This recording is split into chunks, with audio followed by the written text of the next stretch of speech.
Hello, my name is Gertrude Whitney. I was born on the 12th of January in the year of 1881. My parents are John and Susan Whitney. I had 3 siblings, 2 younger brothers, Fred and Orrin, and my sister Lula, who was older than I. I lived in Grafton, Massachusetts on Keith Hill. Around that age, when I was 16, I entered the high school. I wasn't very fond of school and was very reluctant to go. The reason is because I loved music and I wanted to take lessons. I was willing to take lessons any time I could get. And so I didn't continue school for long. I even bought some paints and took art lessons with Mrs. Hammond.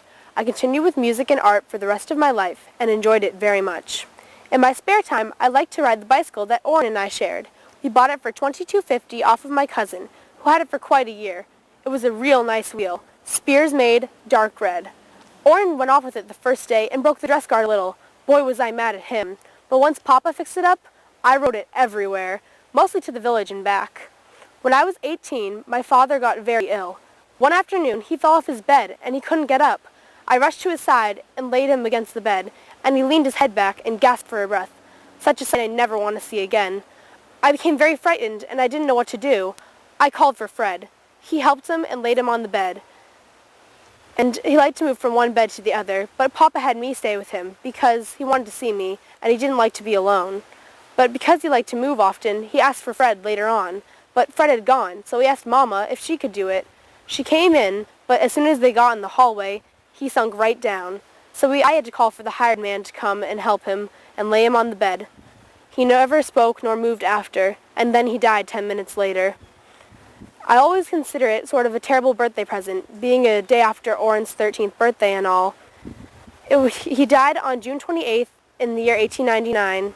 And he was laid to rest on July 1st. He had a real pretty casket and pretty flowers, but it was too bad they couldn't turn his head more to the side as to not show the gash above his eyebrow where he hit his head on the windowsill. It was real lonesome after he died. I started to grow fat, and I prayed more often. Because my father was a farmer for Royal Keith, my mom had to start taking in boarders after he died to get up with the household. I was raised in a very strict Baptist household. I went to service every Sunday, and I was even a member of the Ladies' Circle, and I sometimes went to Grange meetings. I would pray all the time, but I became more devout after I started reading the Bible through and through.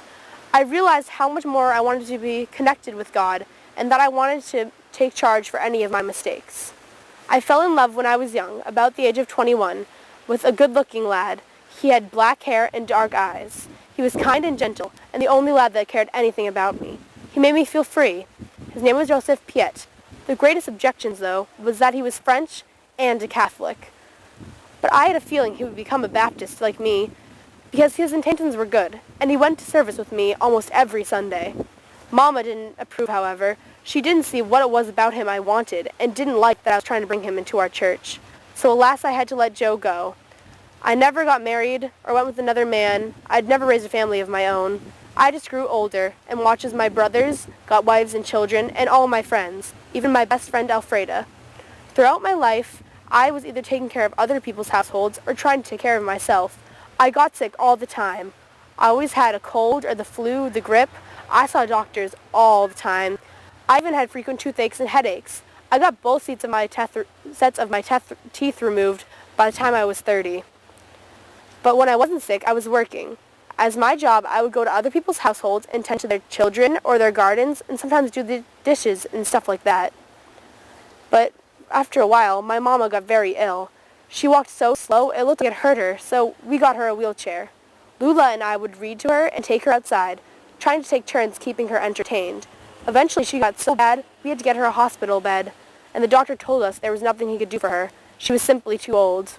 I felt Mama had become different somehow. From the ages of 15 to 51, or for 35 years, I kept in touch with my best friend Alfreda.